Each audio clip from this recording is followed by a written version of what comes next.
안녕하세요. 베이커입니다. 연초부터 음력 1월 1일까지의 시간은 과거와 현재가 중첩된 듯한 묘한 시간인 것 같아요. 그런데 한 달이면 한 해의 12분의 1이라는 어마어마한 기간이죠. 오늘 1월 마지막으로 소개해드릴 인스타그램의 주인공은 사진작가 안드레아스 거스키입니다. 5일 전 거스키가 인스타에 올린 사진에는 지난 세기 말 1999년 LA의 야경이 담겨 있습니다. 문자 그대로 불야성을 이룬 이 아름다운 도시가 화재로 많은 피해를 입었죠. 이 사진에서 거스키의 안타까움을 느꼈어요.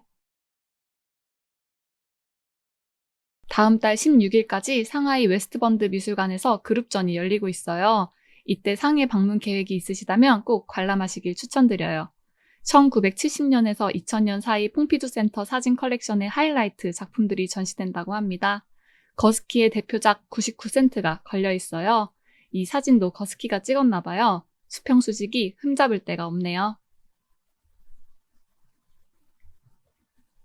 높은 시점에서 촬영한 대형 건축물의 사진을 보면 거스키인가 할 정도로 이 작가의 트레이드마크가 되었습니다. 거스키가 인스타에 사진을 올리는 방식도 재미있는데요. 가로로 긴 작품의 경우 2장이나 많게는 4장까지 분할해서 올리시네요. 붙여봤더니 이런 작품이 됩니다. 인간의 시지각은 참 신기하고 묘해요. 붙여본 작품과 이어서 본 작품이 거의 일치하죠.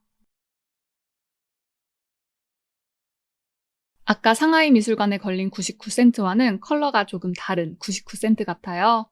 거스키 작업 중에는 대량 생산된 식료품과 공산품을 주제로 한 작품들이 많은데 99센트는 의미심장하죠.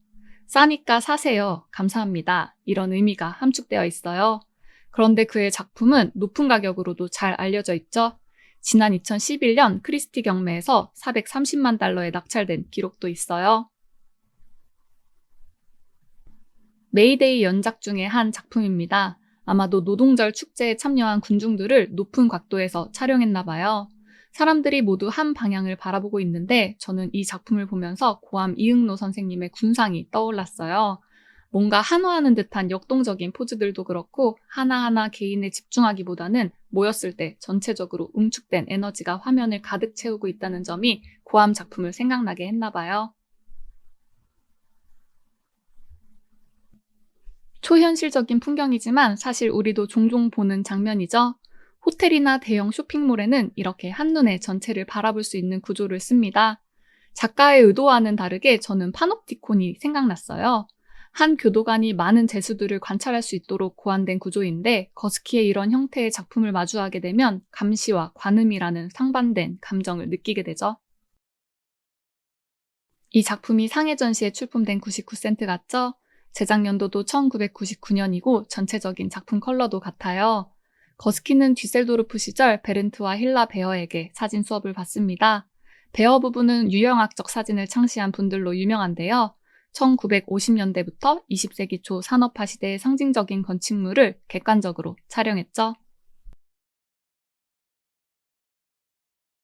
인터넷 발달과 전파, 그리고 현재 AI까지 이제 도서관은 점차 잊혀지는 정보의 대명사가 됐죠. 움베르토 에코의 소설 장미의 이름을 관통하는 주제는 정보 독점과 이를 통한 권력이죠. 하지만 이렇게 정보의 민주화가 이루어지고 있는 와중에도 제게 도서관은 참 매력적인 대상이에요. 거스키도 그렇게 느꼈겠죠? 주민을 해도 해상도를 잃지 않는 그의 작품처럼 이 사진도 확대해보면 책 등에 인쇄된 책 제목이 보일 것만 같아요. 이 작품 역시 2장으로 나눠서 올렸는데 붙여보면 이렇게 돼요. 회색과 녹색 라인으로 구성된 추상회화 같죠? 그런데 강물과 풀밭의 질감이 같아 보여요. 자연을 물끄러미 바라보다가 머릿속을 휙 지나치는 영감, 그리고 그 영감을 뷰파인더와 셔터로 포착했어요. 시카고 거래소는 거스키의 작품 속에 종종 등장합니다. 주식과 선물 모두 자본주의가 만든 상품들이죠. 그저 숫자에 지나지 않는 개념들이 인류에게 여러 계급과 차별, 그리고 탐욕을 만들어냈어요. 또한 동시에 우리 세계를 움직이는 동원력이기도 하죠. 한 장의 사진에 담긴 수많은 사람들은 모두 하나의 목적을 향해 움직여요. 그리고 그 목적을 알게 되면 슬프면서도 허탈해지죠. 거스키 사진들이 대부분 거실을 담는다고 한다면 이 작품은 미시적 거스키의 세계예요. 방고 후의 작품 속 붓질을 확대 촬영하니 이런 풍경이 담겨 있습니다. 거스키는 이 프레임에서 수직 수평의 질서를 읽었을까요? 아니면 인공인데 전혀 인공적이지 않은 고흐에 대한 찬사를 담았을까요? 역시 메이데이 풍경입니다. 카라바조의 빛과 어둠의 대비를 보는 것 같죠? 사진은 빛의 예술이라고도 하는데 이 작품 속에서는 어둠 속의 군상들의 입자도 느껴지네요. 저는 사진과 사진작가에 대해 잘 알지 못하는데요. 그래서인지 거스키의 작품을 보면서 다른 회화 작가님들의 작품이 떠올라요. 이 작품에서 정혜윤 작가님의 작품이 보였어요. 자연스러운 인간 시각이나 가공하지 않은 스트레이트 사진으로는 담을 수 없는 풍경이죠. 민화적 역원근법을 사용한 정혜윤 작가의 작품 속 서랍들 같아요. 추상적, 환각적, 이성적인 건 공통분모죠. 인공은 수평과 수직입니다. 그리고 우리가 일상에서 항상 만나죠. 저도 나이키 좋아하는데 매장에 가면 신발을 주로 보는 편이지 거스키처럼 이들이 모여서 만드는 이런 풍경은 그저 스쳐 지나갔어요. 거스키 덕분에 다음 주에 쇼핑몰에 가면 이런 풍경이 제 시야에 오래 머물 것 같네요. 스페인의 작은 도시 아야몬테라고 하네요. 거스키는 이곳에서 키리코의 환상을 보았던 것일까요? 키리코의 우울하고도 불안한 작품처럼 고요하고도 긴장감 있는 건물을 프레임 안에 담았어요. 젊은 세대들은 패션을 떠올리겠지만 디지털 카메라의 파도를 올라타지 못했던 코닥은 사진 산업의 대표주자였습니다. 이 작품은 1995년에 촬영되었는데 이땐 필름 카메라의 마지막 정점 시기였죠. 수직적 구도지만 왠지 옥상 쪽이 커 보여 불안하게 느껴지는 건 기분 탓일까요? 미술관에 걸린 터너의 작품들도 거스키의 수평적 프레임 안에 담기면 전혀 다른 사진 작품으로 재탄생하네요. 존 말코비치 대기가 생각났어요. 우리 모두는 거스키의 시야 속에 15분간 머무를 수 있는데 굳이 안 하는 거고 못 찾는 것일 뿐이라는 생각이 들었어요. 이 작품처럼 그의 시야는 다른 사람들이 보는데도 못 보는 혹은 관심이 없는 그런 대상에 머물러요. 파리 몽파르나스의 한 건물을 거스키가 포착했어요. 그의 사진은 매우 깊어서 확대해도 디테일이 유지돼요.